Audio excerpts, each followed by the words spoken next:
Hello and welcome to the 1/106th of a second photography podcast. This episode is entitled SL2 6-month review or Canon 200D 6-month review. I don't know whether it's been 6 months, but I thought I'd give an update of how I've got on with the Canon 200D. It's a strange story really. I bought the Canon 200D primarily for video work at a time when Canon was and is still called out, made fun of, picked on, moaned about for its video capabilities. In fact, they're not at a good time recently. There's been quite a lot of animosity around in reviews, YouTube, the internet, etc. about Canon cameras and Canon in general. They're not innovating as much as they were. And I'm not a Canon fanboy. I moved to Canon from Pentax, interestingly, for their video capabilities. And I've stayed with Canon because I've got a lot of Canon lenses. I've been happy with Canon, and 4K is not the end all for me. So when I saw a good deal for the Canon 200D, I took it because I wanted it for video. Now Canon is very good at doing DSLRs. And Canon is very good at doing specific products. People might say they've fallen behind in technological advantage, and I'd probably agree with that. But in terms of basic good DSLRs and basic cameras that satisfy the majority of the user base, they do a really good job. And the SL2 is a testament to that, or the 200D. I can't decide what I'm going to call it. For me, it's the 200D.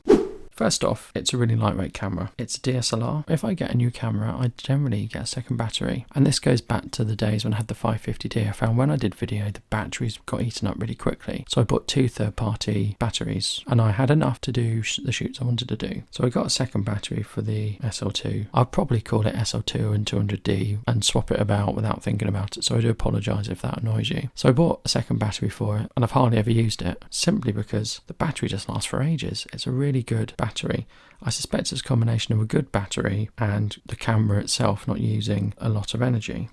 So I got it for video, but increasingly I've been using it for stills. And the reason is it's very lightweight. With a lightweight lens, it's lovely to use. So I've been using it predominantly with a 24mm EFS lens, f2.8. That's a small pancake lens, just fits on the front. It's amazing. You've got a DSLR, or a mirrorless, you could say, and I'll talk about that later, that's really light, really quick, and very fun and good to use. The 200D has a set of guides and menus in for people who are new to photography, and that's fine. That's really good for those people. I don't use them, but also I'm not annoyed or insulted that they're there. I think it's really good that there's a good graphics that displays what happens when you change your shutter speed and what happens when you change your aperture.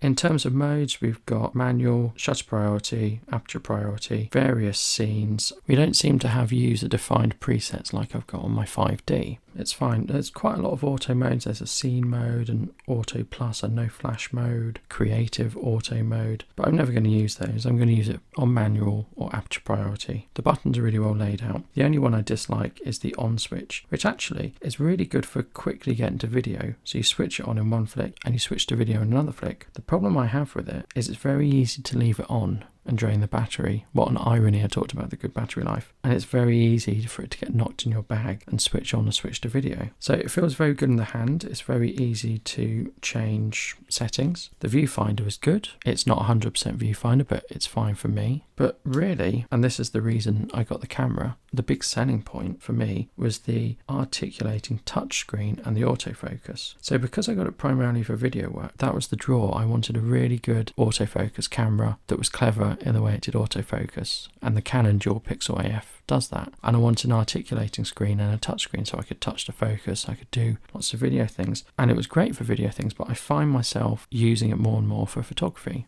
In fact, using it pretty much all the time for photography. It's now very rare that I put the viewfinder to my eye, but I've got that ability if I want it. So I don't put the viewfinder to my eye. I use the intelligent autofocus system, and it's very good, and it's got face tracking. So for the style of photography I do, it's really good. So I can flip the screen out, I can get it very low to the ground or at an angle, and I can take really good in-focus pictures. And I did a shoot recently, and I just took the 200D and I took the 24mm lens, and I took a 51.4, and I wanted to capture a bit of video about this shoot. So I put the 1.4 on, I captured some video, and by this point it was getting dark. So it was in a forest, it was really dark, it was sort of after 7 o'clock, and I just bumped up the ISO, and it looked like it was daytime, and I could go quite high on the ISO. I think I went to 1600. It made no difference to the video quality, and it makes no difference to the image quality. So I've got a 5D. That's big. It's a big tank of a camera, and I would happily shoot at 1600 with the original 5D. 3200 was pushing it a bit. I cannot go any higher than 3200, but you do see significant grain at 3200. It's not a showstopper, but it is there. With this camera, I'm quite confident I can go past 3200 and not have the noise effect. So all of a sudden for me, the benefit of a full frame is negated by this camera that was under £300. It does have good high ISO performance, and let's put that in context. It doesn't have the best high ISO performance. There are cameras out there with better high ISO performance. I'm not saying it's the best in the world, but for me it's the best one I've got, and that's all that matters to me. Of the cameras I've got, this is the lightest and the best ISO. It's got all your other standard DSLR features. It's got a microphone input. Again, great for video, why I bought it. It works very well with my lenses,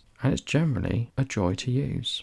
I don't like the fact it doesn't have 4K, because if it did have 4K, I'd probably use it, but I have another camera. I have a couple of other cameras that have 4K and I never use it. I guess I'd like the option to use it. I like the option to be there, so I could try it out. A follow-up, the 250D or the SL3, has 4K with a crop, and I think, the dual pixel autofocus doesn't work in it. But out of the 200D you get excellent 1080 footage. I didn't think I'd like it, but shooting at 1080-60 is really good. The picture looks so much better at 1080-60, and you've got an advantage at 1080-60 because you're shooting at double the frame rate. So if you shoot at 30 frames per second, your frame rate is 1/60 of a second. You're going to get quite bright exposure. You might, for creative reasons, not want to stop your lens down to balance exposure, and this is on ISO 100, so you might have to go to get a suitable exposure, something like f18, something really silly, but you might not want to. If you shoot at 60 frames per second, your shutter speed needs to be 120. That's a stop less of light, so it means you can put your aperture up one stop more,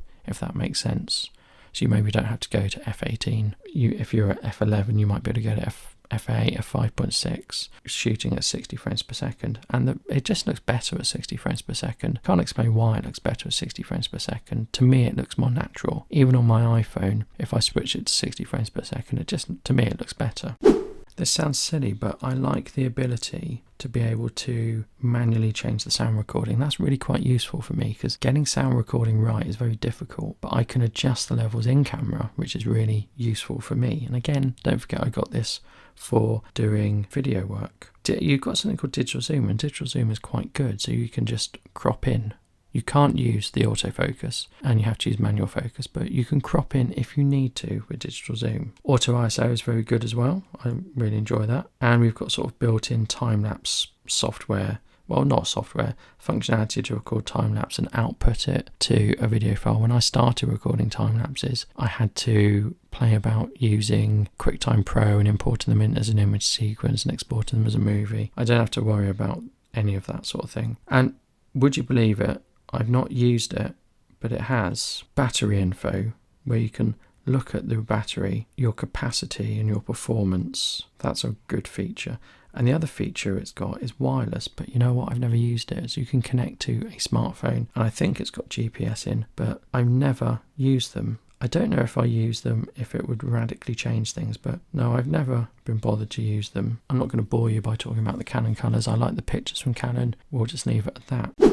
So I find myself more and more graduating towards the Canon 200D as the camera I pick up. I'm still going to keep my other DSLRs. The value there right now, it's not worth selling them, in my opinion. But yeah, I'm going to keep just as spares or backups. I'll occasionally go back to my 5D, although the temptation to go back to my 5D is a lot lower than it used to be, just because I get on so well with this 200D. I know at the moment everyone's really keen on mirrorless, but there is something to be said about a DSLR. It is trustworthy. Its battery does last a long time and it does perform very well. Maybe don't be too free to get rid of your DSLR and replace it with a mirrorless, because I've had mirrorlesses and yeah, there is something good about a DSLR.